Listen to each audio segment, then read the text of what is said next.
उद्गार। धन धन कहती तृप्त न होती, जीभ मेरी बारंबार। देते हैं धन्यवाद तुम्हें, उपकृत किया है रोम रोम इस जीवन का मेरे भगवान।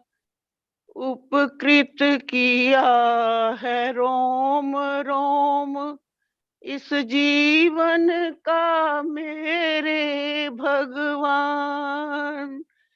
इस जग में जो कहीं न मिलता, दिया है आपने ऐसा दान। दिया है आपने ऐसा दान। लेखनी उठती बार बार है लिखने को तुम री जयकार। धन धन कहती तृप्त न होती, जीभ मेरी बारंबार। देते हैं धन्यवाद तुम्हें। मस्तक झुक जाता है मेरा, करके तव चरणों का ध्यान। मस्तक झुक जाता है मेरा, करके तव चरणों का ध्यान। हृदय उत्कंठित होता है, आपको अपना रक्षक जान। आपको अपना रक्षक जान। आंखें भरती अश्रु जल से, सतगुरु आपका रूप निहार। धन धन कहती तृप्त न होती, जीभ मेरी बारंबार। देते हैं धन्यवाद तुम्हें। भगवान आपकी शरण को पाना है इस जग में परम शोभा। भगवान आपकी शरण को पाना है इस जग में परम शोभा। खींच है इसकी तुलना में तो सारी दुनिया का भीरा। सारी दुनिया का भीरा। फूला नहीं समाता हृदय, पाकर ऐसा उच्च अधिकार। धन धन कहती तृप्त न होती, जीभ मेरी बारंबार। देते हैं धन्यवाद तुम्हें। आपके पावन रूप में मेरी रूह की रक्षा का सामान। आपके पावन रूप में मेरी रूह की रक्षा का सामान। काश करूं मैं अनुभवी उसको, काश करूं मैं अनुभवी उसको, सदा ही अपना जान और प्राण। सदा ही अपना जान और प्राण। कर दूं ऐसे देव रूप पर मैं अपना सब कुछ कुर्बान। धन धन कहती तृप्त न होती, जीभ मेरी बारंबार देते हैं धन्यवाद तुम्हें। सोती रूह जगी है मेरी, आपका अमृत रस कर पान। सोती रूह जगी है मेरी, आपका अमृत रस कर पान। मेरे मुरझाए जीवन का किया है आपने नव निर्माण, किया है आपने नव निर्माण। चाहती हूँ बस आयु भर ही पड़ी रहूं मैं तुम्हारे द्वार। धन धन कहती तृप्त न होती जीभ मेरी बारंबार देते हैं धन्यवाद तुम्हें।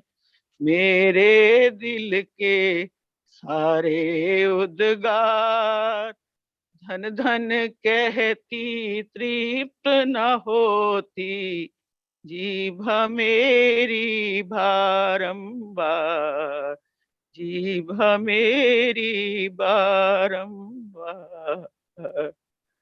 देते हैं धन्यवाद तुम्हें। शुभ हो। धन्यवाद।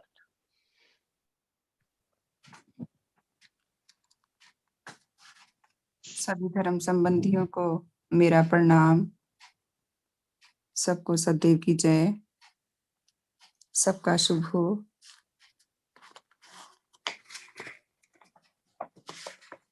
आज का दिन हमारे लिए मंगलमय हो, कल्याणकारी हो।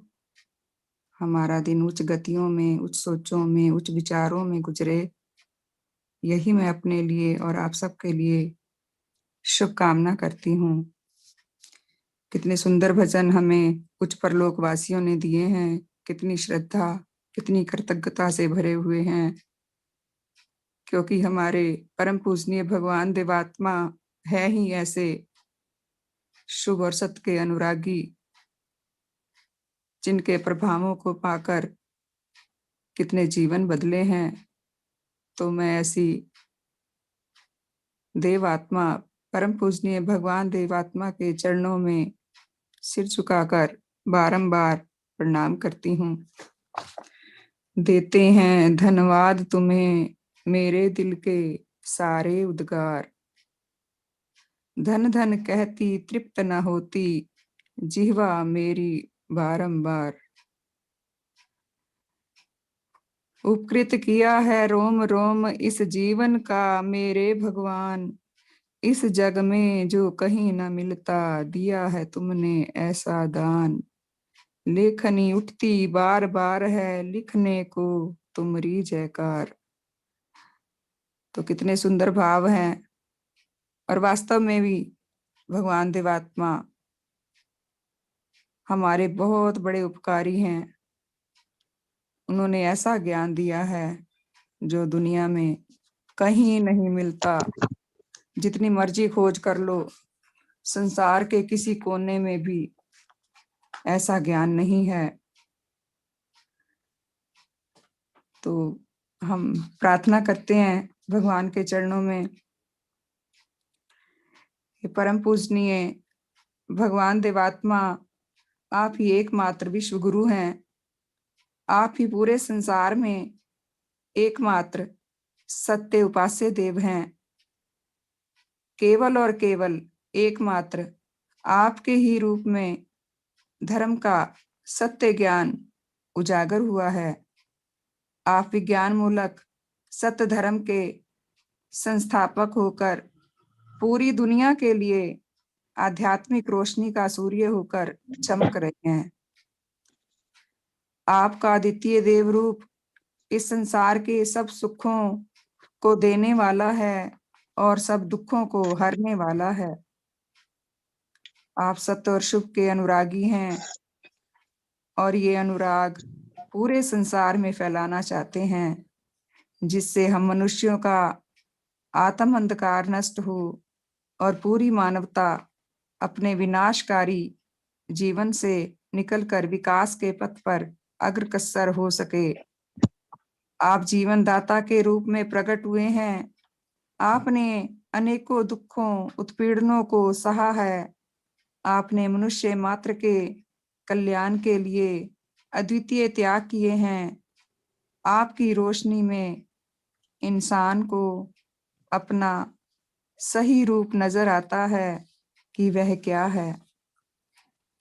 शारीरिक रोगों से तो मनुष्य अवगत हो गया है, मगर आत्मिक रोगों का मनुष्य को पता नहीं, जिसको आपने दिखाया है। हे सतगुरु, आप आत्मिक रोगों के निवारण करता है। कितना सुंदर, कितना भव्य रूप है तुम्हारा।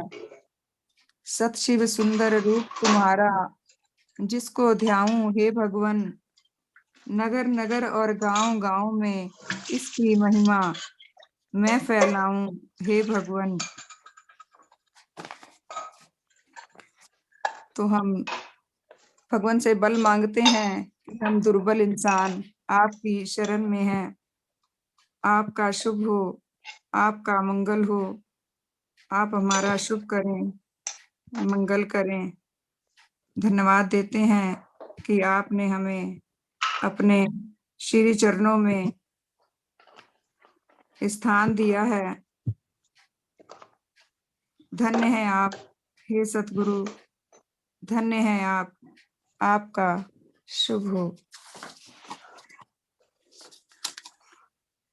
आज हम देखते हैं चारों ओर पापाचार है, हाहाकार है। संसार में किस प्रकार पाप व्याप्त है। और आजकल तो हम देख रहे हैं कि एक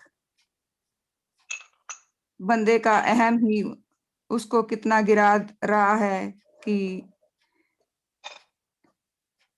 पूरे संसार में हाहाकार मच गया है। कितनी जानें चली गई हैं। पूरा का पूरा देश ध्वस्त हो चुका है। तो इसको हम इंसान कैसे कह सकते हैं। तो शैतान से भी इंसान बढ़कर हो गया है। और वहां मैं देखती हूँ कि हम परम पूजनीय भगवान देवात्मा की कृपा से उनके चरणों में आकर बच गए हैं। कितने ही नीच अनुराग फन उठाते थे हमारे अंदर भी, जिसके आक्रमण से हम बच नहीं सकते थे। मगर भगवान की शिक्षा हमें बचा लेती है। तो हर समय यही निकलता है। धन्य है देव गुरु भगवान, आप धन्य हैं। बार बार धन्य हैं, हजार बार धन्य हैं, करोड़ बार धन्य हैं। आपकी महिमा अपरंपार है। आपकी शिक्षा सत्य है। आप अद्वितीय देव ज्योति, देव तेज के दाता हैं। भगवान की शरण में आने से कई सत्य उजागर हुए हैं कि परम पूजनीय भगवान देवात्मा ही पूरे संसार में एकमात्र उपास्य देव हैं। और मैं अपने अंदर देखती हूँ कि परम पूजनीय भगवान देवात्मा के श्री चरणों में आने से पहले मैं जो पूजा पाठ करती थी, उससे मेरे हृदय की अवस्था वैसी ही रहती थी, अच्छी नहीं होती थी। मैं देखती हूँ कि जो झूठ और सच किसी भी धर्म को मानने से साथ साथ चलता है, वह मिथ्या है, वह धर्म के साथ चलावा है। अभी पीछे 2-3 साल पहले हमारी गली में मैंने एक रेड़ी देखी, जिसपे ऊपर नॉनवेज का बोर्ड लगा हुआ था। तो बहुत दुख हुआ। तो उस बहन जी से बात हुई, तो मैंने कहा ये आपने ये काम क्यों किया? तो कहती रोटी तो खानी है ना। तो मैं सुन के हैरान हो गई कि इस घर में गुरु ग्रंथ साहब जी भी आते हैं, पाठ भी होता है, हजूर साहब भी जाते हैं, मगर फिर भी ये नहीं पता कि किसी की हत्या करना पाप है। मैंने ये भी देखा कि ऊंचा ऊंचा भजन गाने से, जाप करने से हमारे हृदय में शुभ कर परिवर्तन नहीं आता। जो देव गुरु भगवान के श्री चरणों में बैठकर चारों जगतों के लिए प्रार्थना करने से आता है, ये मेरा अनुभव है। मैं देखती हूँ कितने ऋषि मुनि, पीर पैगंबर इस धरती पर आए और प्रकृति के अटल नियम के अनुसार वह परलोक गमन हो गए, जिन्हें हम सर्वशक्तिमान स्वयंभू अपने पालन करता दाता मानते थे। मुझे सत्य ज्ञान हुआ कि नेचर ही सत्य है, जो सदा से अनादि है, विशाल है, असीमित है, स्वयंभू है, जो कभी नष्ट नहीं होती। इसमें किसी का माइक खुला हुआ है, देख कर बंद करा दो जरा। मैंने ये भी जाना सुख और शुभ अलग अलग धारणाएं हैं। सुख को पाने के लिए इंसान गलत काम भी करता है, मगर शुभ के पाने के लिए अपने सुख का त्याग करता है। किसी के शुभ चाहने में जितना सुख मिलता है, दुआएं मिलती है, उतना सुख चाहने में नहीं मिलती। सुखों के पीछे भागने से मनुष्य आत्मा बुरे काम करती है, ये भी मैंने अनुभव किया है। मैंने ये भी सच को जाना है कि मनुष्य का अस्तित्व दो चीजों से बना है, जड़ और शक्ति, यानी शरीर और जीवनी शक्ति, जिसे आत्मा भी कहते हैं। नहीं तो यही कहते थे कि भगवान ने दिया है, भगवान की करनी है। तो ये सत्य भी भगवान की कृपा से उजागर हुआ है। ये भी सच जाना है कि संसार में आने से पहले मनुष्य शून्य में था और वह माता पिता के द्वारा ही इस संसार में जन्म लेता है, और इसके बाद उसका कोई जन्म नहीं है। यानी कि जो 84 लाख हमें बताया जाता है कि वो सब मिथ्या है। अब जिससे पूछ लो वो भी कहेगा जी 84 लाख के बाद जन्म मिलता है, हम अगले जन्म में, अगला जन्म हमें अच्छा मिल जाए। तो ये भी सच है कि माता पिता के द्वारा ही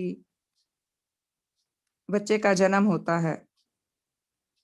और मैं इस सत्य को भी देखती हूँ कि जैसे जैसे बच्चा बड़ा होता है, उसमें कई तरह की भाव शक्तियां पैदा होती हैं और वातावरण के अनुसार ही उस बच्चे का निर्माण करती हैं। और केवल देवात्मा ही मनुष्य के उद्धार करता है। केवल देवात्मा ही वर्तमान और भविष्य में सच्चे गुरु हैं, और सत्य मोक्ष देने वाले केवल देवात्मा ही हैं, ना कि हम भगवान की मूर्ति के आगे बैठकर ये कह दें कि आप हमें माफ कर दो, हमसे ये पाप हो गया है। तो ये सब गलत है, क्योंकि हमें अपनी बुरी आदतों को, बुरे विचारों को, बुरे कामों को त्याग करना पड़ेगा, तभी हम सत्य मोक्ष पाने के अधिकारी हो सकते हैं। और ये केवल शिक्षा परम पूजनीय भगवान देवात्मा से ही मिल सकती है, उन्हीं के चरणों में ही आना पड़ेगा। तो मैं सजदा करती हूँ ऐसे गुरु को, जिन्होंने इतने करोड़ों अरबों लोगों के बीच हमें अपने दर का भिखारी बना लिया।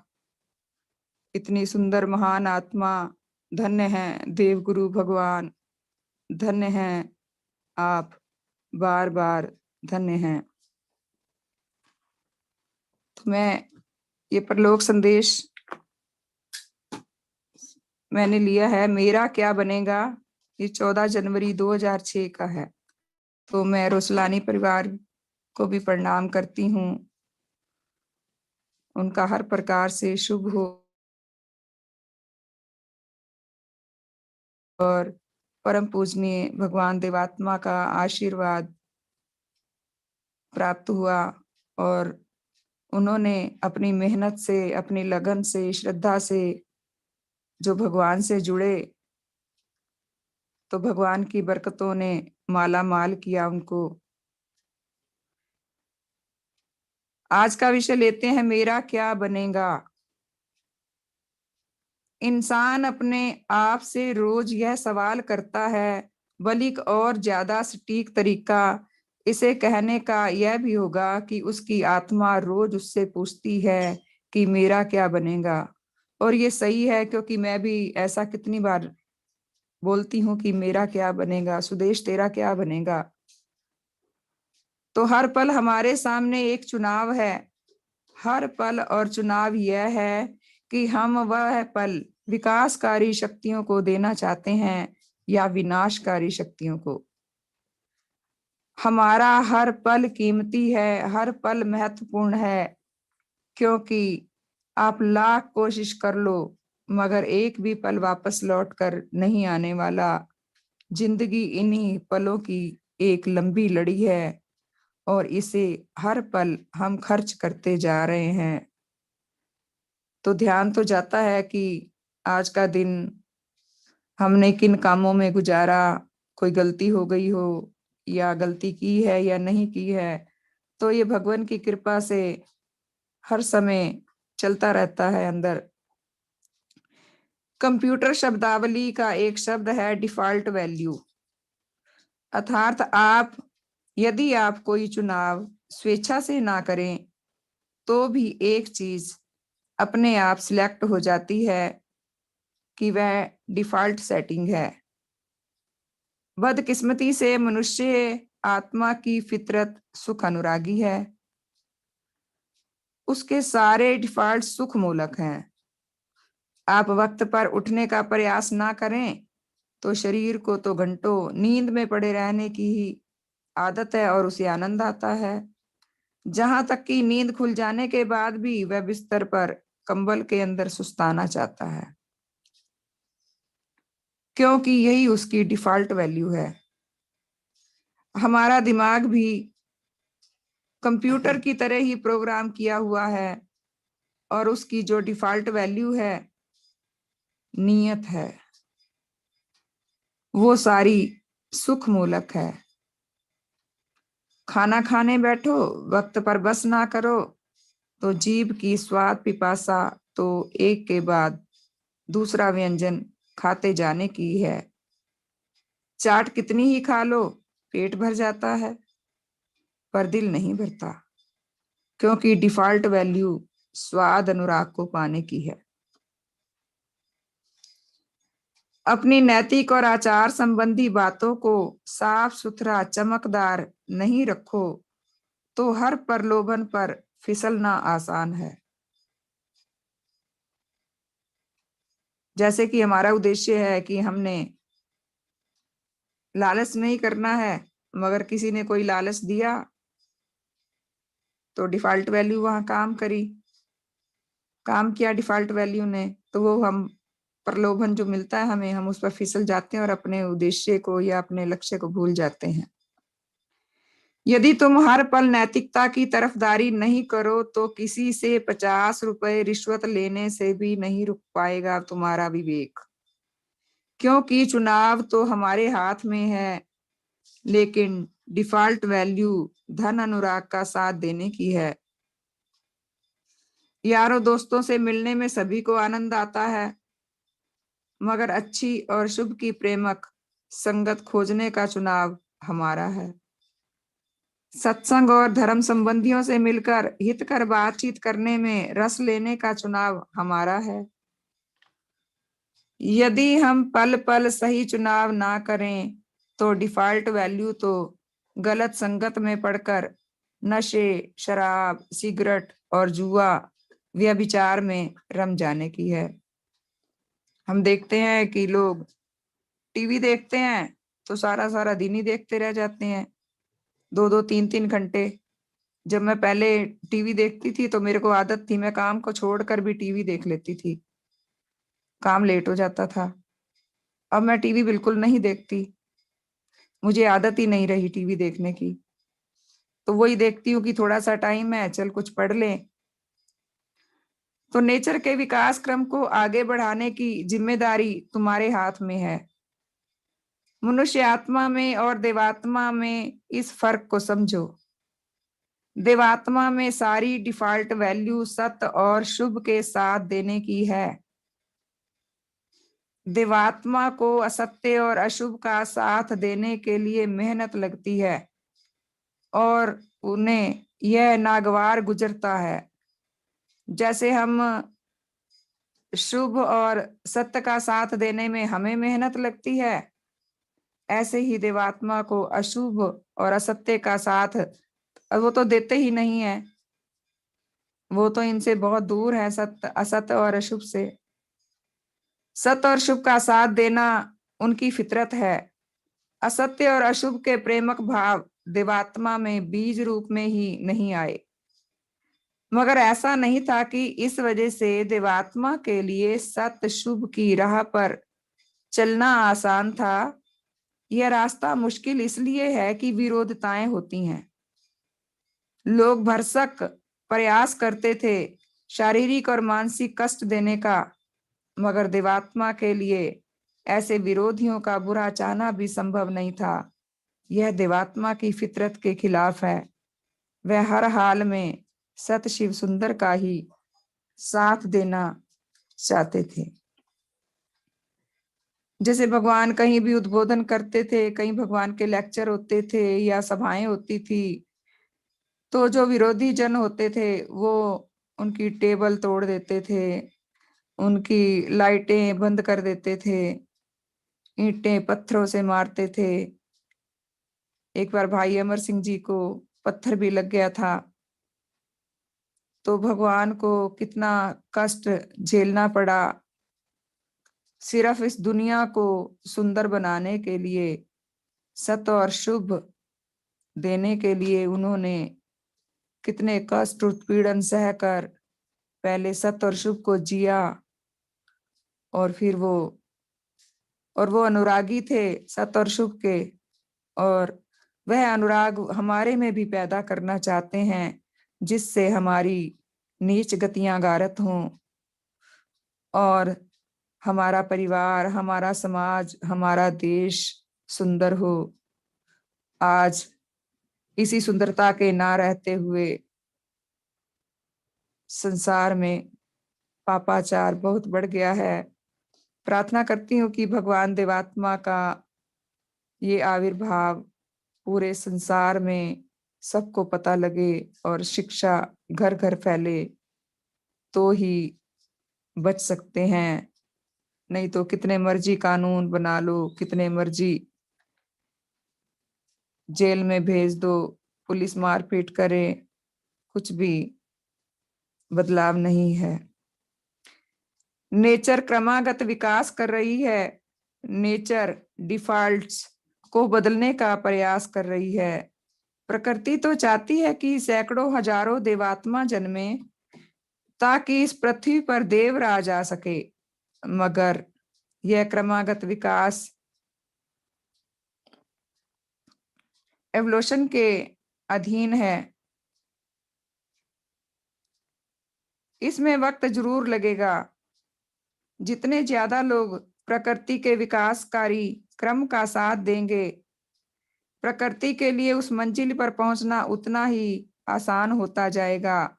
और यह बात भी स्पष्ट रूप से जान लो कि विकासकारी क्रम का साथ देने वालों का भला भी निश्चित है, और यह प्रकृति के नियमों के तहत ही है। चुनाव हमारा है, हर पल का चुनाव हमारा है कि हम सुख मूलक डिफॉल्ट में अपनी जिंदगी गवा देना चाहते हैं या सतत प्रयास करें। हर पल सत्य और शुभ का साथ देकर विकास क्रम का हिस्सा बनते हैं। हमारे चुनाव ही हमारी जिंदगी का हश्र निर्धारित करते हैं। इस लोक में भी और परलोक में भी ऐसी जिंदगी जियो कि आत्मा को शरीर छोड़कर परलोक जाने में तनिक भी डर ना लगे और हर पल मेरा क्या बनेगा के विलाप में ही इंसानी जीवन नष्ट ना हो। शुभ हो सबका। तो देवात्मा के अंदर मैं तो यही समझती हूँ कि देवात्मा के अंदर पूरी नेचर है, पूरी नेचर ने देवात्मा के ऊपर कब्जा कर लिया और वही भगवान देवात्मा हमें विकास क्रम की शिक्षा देते हैं। और जो कुछ थोड़ी बहुत हमारे अंदर आई भी है हमारी योग्यता के अनुसार, हमारे पूर्वजों का शुभ हो जिन्होंने हमें ये पूंजी दी है, तो हम ये महसूस भी करते हैं कि अगर हम अच्छे काम करते हैं तो हमें दुआएं भी मिलती हैं और लोग हैरान भी होते हैं कि ये किस गुरु के शिष्य हैं। तो मैं हर पल यही प्रार्थना करती हूँ कि पूरे संसार में देवात्मा की शिक्षा का प्रचार हो। तो परम पूजनीय भगवान देवात्मा ने हमें श्रद्धा कृतज्ञता के भावों को दिखाया है और हमें हमारे अंदर भी कुछ हद तक उन्होंने इसका संचार किया है। तो मैं आपको प्यारे धर्म संबंधियों आपको एक ये दृश्य दिखाना चाहती हूँ कि ये सच्ची कथा है, क्योंकि जो भी लिटरेचर है परम पूजनीय भगवान देवात्मा से जुड़ा हुआ तो सारा सच्चा ही है, उसमें झूठ लेश मात्र भी नहीं है, क्योंकि उच्च परलोकवासियों ने भी सच को ही लिखा है, सच को ही जाना है।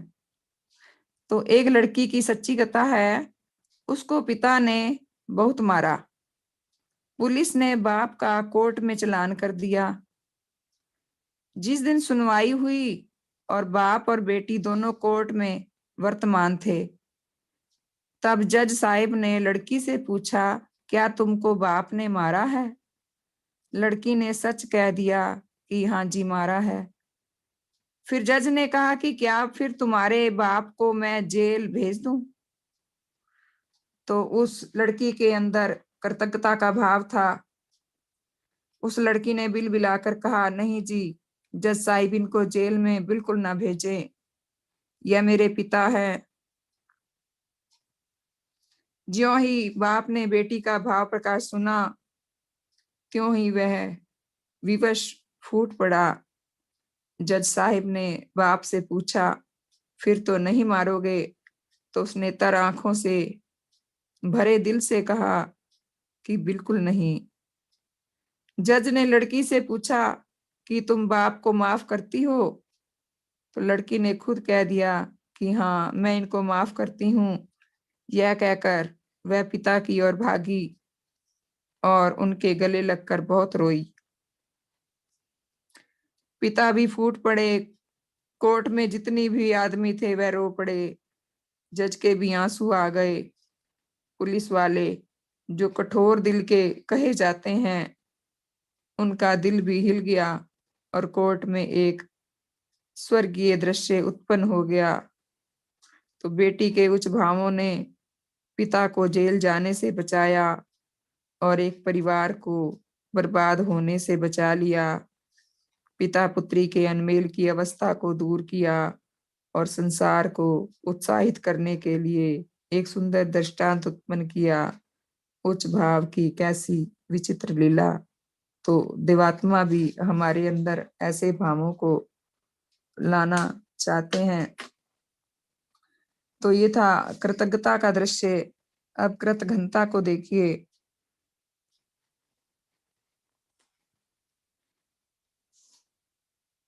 परंतु इसके विपरीत नीच जीवन की जो लीला है, उसका दिल तोड़ने वाला दृश्य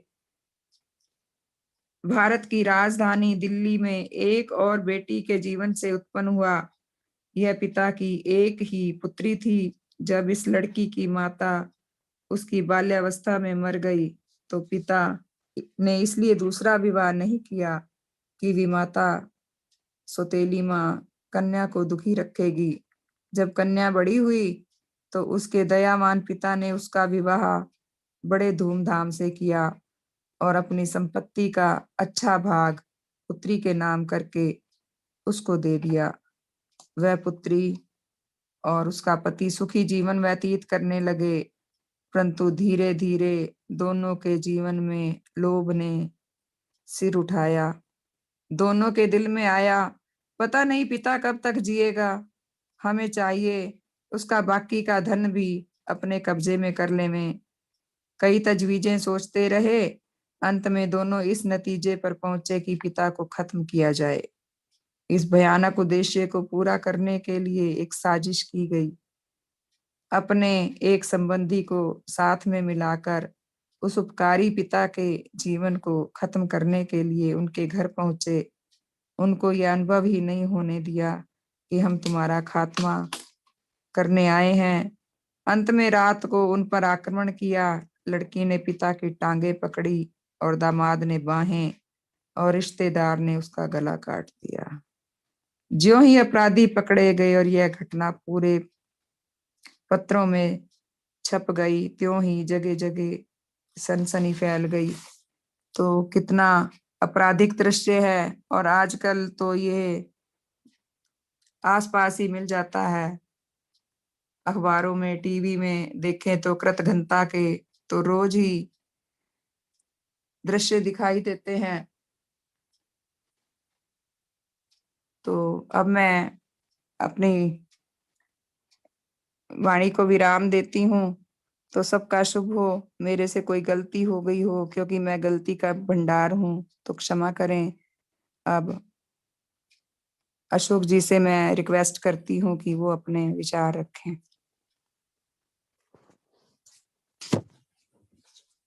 सदैव की जय। सबका शुभ हो, सब धर्म संबंधियों का शुभ हो, मंगल हो, कल्याण हो। हमारे सुखों के प्यार हमें सदा धोखे में रखते हैं।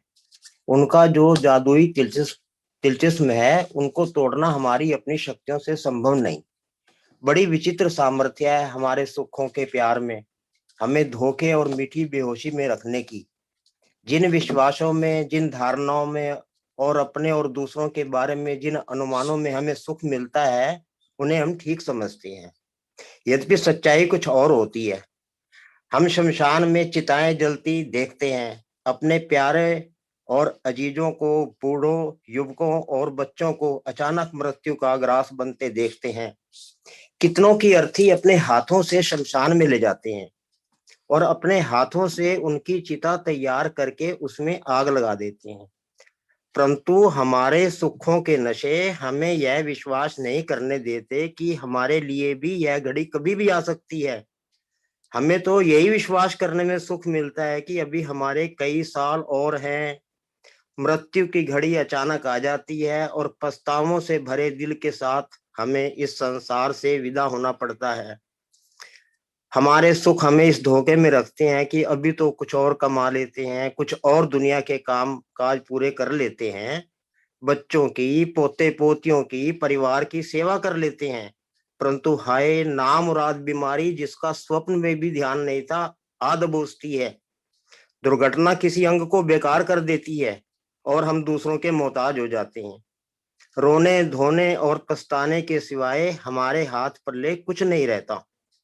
हमारे सुखों के प्यार हमें इस बात का सहज विश्वासी बनाए रखते हैं कि जो कुछ है मेरा है। मकान, संपत्ति, धन, संतान, शरीर, सभी कुछ तो मेरा है और मेरे लिए ही है। परम पूजनीय भगवान देवात्मा की देव ज्योति तो उन पर यह सत्य प्रकट कर देती है कि जो कुछ है नेचर का है और नेचर के ही विकासकारी कार्य में काम आने के लिए है। और उनका सत्य अनुराग इस सच्चाई के साथ उनके दिल का पूरा पूरा मेल कर देता है। परंतु हमारा सुख अनुराग तो हमें मिथ्या और धोखे में रखता है। वह हमें यह विश्वास नहीं करने देता और इस महान सच्चाई के साथ हमारे दिल का मेल नहीं करने देता कि जो कुछ है वह नेचर का है और उसी के विकास विषयक लक्ष्य में सेवाकारी होने के लिए है। हमारे पास यह केवल अमानत है, धरोहर है। इसे भलाई में ना लगाकर हम नेचर के उच्च नियम से बगावत कर रहे हैं और आत्मघात कर रहे हैं। हमारा दिल धोखा खाने को तैयार रहता है। देख कर दिलकशी जमाने की, आरजू है फरेब खाने की। सचमुच सुखों की चकाचौंध व दिलकशी और जमाने की रंगीनियां हमें फरेब खाने और धोखे में रहने के लिए विवश करती हैं। परम पूज्य भगवान देवात्मा ने तो अपनी अर्थी कई वर्ष पहले जीते जी ही बनवा कर रख ली थी और अपनी वसीयत भी लिखकर रख छोड़ी थी, परंतु लाखों जन अपनी वसीयत भी नहीं लिखते और उसके उपरांत जो जो निस्ताएं देखने को मिलती हैं हम अच्छी तरह वाकिफ। एक एक सेवक अपने संबंधियों को यह हिदायत तक नहीं करते कि देखो इस शरीर का कोई भरोसा नहीं, मेरा मृतक अनुष्ठान तुम धर्म समाज विधि से पूरा करना, कोई मिथ्या बात और मिथ्या आडंबर ना करना। कई एक सेवक दुनियादार और मिथ्या विश्वासी संबंधियों के विनाशकारी वातावरण में ही अपना स्थूल शरीर त्याग कर जाते हैं और वह मिथ्या विश्वासी संबंधी ऐसे अवसर पर बहुत सी मिथ्या और गलत बातें करते हैं और मरने पर उनके स्थूल शरीर का भी मुर्दा वीरान करते हैं। सम्मान के योग्य श्रीमान हरनाम सिंह जी को परम पूजनीय भगवान देवात्मा की देव ज्योति ने इस भयानक अंजाम से चौकन्ना कर दिया था। वह इस दृश्य को सम्मुख लाकर भयभीत हो गए थे कि मेरी मृत्यु पर यह दुनियादार संबंधी मेरा मुर्दा खराब कर देंगे।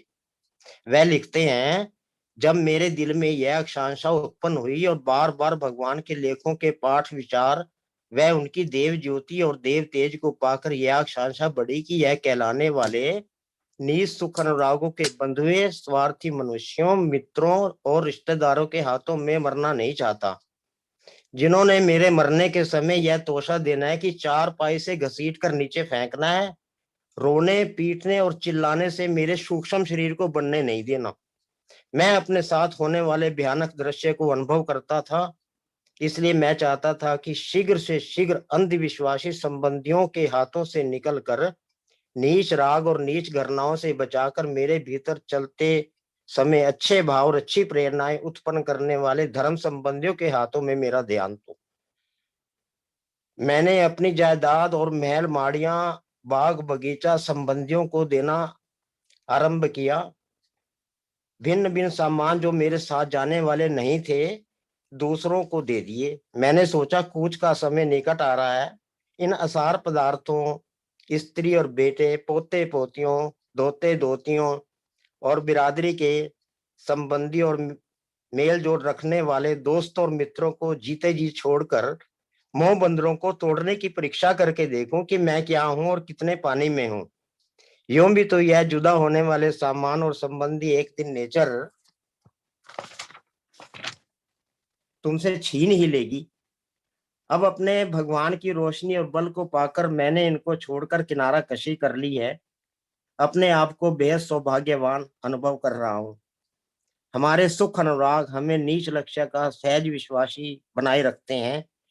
शारीरिक सुखों की तृप्ति, मान बढ़ाई और प्रशंसा की प्राप्ति और अन्य सुखों की तृप्ति ही हमें अपने जीवन का लक्ष्य नजर आता है। नीच जीवन से मोक्ष और उच्च जीवन में विकसित होने का लक्ष्य बहुत कड़वी दवाई की न्याय हमें रुचिकर नहीं लगता, इसलिए हजार अपीलें और सत्संग और सभाएं हमारी बेहोशी की मोहर को तोड़ने में असमर्थ प्रमाणित होते हैं। सारा जीवन हम धोखे में बिताते हैं और धोखे की कोल गैस में ही हम घुट कर मर जाते हैं। हमारे नीच और नाग हमें दिखाते और विश्वास कराते हैं कि हम तो अपने कर्तव्य पूरे कर रहे हैं। पोते पोतियों की शादियों तक भी हमारे कर्तव्य चलते रहते हैं। मानो अपने जीवन की रक्षा करना, अपने आत्मा को विनाश से बचाना, कि जिस आत्मा को लेकर ये सारे सुख और सारे संबंधी हैं हमारे कर्तव्यों में शामिल नहीं, जबकि सत्य है कि आत्मा की रक्षा और कल्याण और उसके लिए देव ज्योति और देव तेज की प्राप्ति हमारा सबसे बड़ा कर्तव्य है। नीच भावों से मोक्ष पाने और उच्च और सात्विक भावों को विकसित करने से बढ़कर और क्या कर्तव्य हो सकता है। मनुष्य का मान बढ़ाई और धन कमाने और अनेक स्वार्थ पूरा करने का सुख उसे लोकसभा या असेंबली में या मिनिस्ट्री में ले आता है। वह इस धोखे में रहता है कि मैं तो जो कुछ कर रहा हूं वह देश के लिए, सेवा के लिए कर रहा हूं। हमारा घमंड हमें इस बात का सहज विश्वासी बनाता है कि मैं जो कुछ सोचता और समझता हूं वह ठीक है, जो मेरे विरुद्ध मत रखते हैं वह गलत है। हम अपने फैसलों को बहुत निर्दोष और अपनी नाना गलत बातों को भी ठीक समझते हैं। संसार में बहुत सी टकराहट इसी धोखे के कारण है। यह धोखे केवल देव ज्योति में ही नजर आते हैं। हमारे उपकारी और परम उपकारी भी यदि हमारे अहम या किसी अन्य नीच भाव पर चोट लगाए तो चाहे उनकी बात हमारे लिए कितनी भी हित करो, हमें वह गलत और घृणा के योग्य दिखाई देती है। हम विश्वास कर लेते हैं कि उच्च संगत में जाएं या ना जाएं, हमारे बच्चे अच्छे और नेक ठीक ही रहेंगे। इनको खूब ऊंची दिमागी शिक्षा दे दे और बस। समय कुछ और साबित करता है। जिनके पीछे उम्र गंवाई अब वह ना होवे सहाई, रोते निज मकसूम चले हैं, 2 दिन जग में घूम चले हैं। 3-4 लाइनें हैं वह। पल पल ढल ढल ढल गई सारी दुनिया से महरूम चले हैं, स्याही गई सफेदी आई ना कर ली कुछ नेक कमाई, 2 दिन जग में घूम चले हैं, 2 दिन जग में घूम चले हैं। जिनके पीछे उम्र गंवाई अब वह होवे ना कुछ सहाई, रोते निज मकसूम चले हैं, 2 दिन जग में घूम चले हैं। है स्वार्थ में उम्र गुजारी पर उपकार की रीत विसारी, ना किए कुछ कर्म भले हैं। जो कुछ मैंने की थी कमाई वह मेरे कुछ काम ना आई, अब यहाँ से महरूम चले हैं, 2 दिन जग में घूम चले हैं, 2 दिन जग में घूम चले हैं। हम समझते हैं घर बड़ा होना चाहिए, धन ज्यादा होना चाहिए, फिर लड़का और लड़की ठीक ही चलेंगे। ऐसी भी आखिर क्या बात है। परंतु हमारे यह सहज विश्वास सब धोखे साबित होते हैं। हम अपनी संतान के आत्माओं का खुद ही खून कर देते हैं और नरभक्षी साबित होते हैं। सुख को अपना लक्ष्य समझना, हानि परिशोध की महान और अति पवित्र सच्चाई को कड़वा समझना और पापों के अक्षमा होने का विश्वासी बनना, महापापी होकर भी अपने आप को सतचित आनंद समझना और आत्मा को निर्लेप और अमर जानना सरासर धोखा और सहज विश्वास नहीं तो और क्या है। कितना मान सकते हैं कि हमारा आत्मा प्रति मुहूर्त बदल रहा है। यदि उच्च नहीं बन रहा तो पति कदाकार, कठोर, दुर्बल, निस्तेज और दिनों दिन अयोग्य अवश्य बनता है। परंतु यह विश्वास हमारे भीतर तक नहीं जाता। यह धोखे कौन बताए, कौन दिखाए? यह तो केवल देव जीवनधारी और सत्य व हित अनुरागी भगवान देवात्मा दिखाते हैं। वह अपने जीवन संगीत में कैसी अनुपम कामना करते हैं। मिथ्यापन विश्वास से जाए, मिथ्यापन साधन से जाए, मिथ्यापन बर्ताव से जाए, मिथ्या मूलक भय दुख जाए। देव ज्योति के बिना मनुष्य का कहीं ठिकाना नहीं। कोई रोशनी मनुष्यों के धोखे नहीं दिखा सकती और देव तेज के बिना इन धोखा देने वाले नीच सुखों से मोक्ष नहीं मिल सकती। काश हम भगवान देवात्मा की शिक्षाओं पर चल सकें और उनका सच्चा सेवक कहला सकें। धन्यवाद सबका। शुभ।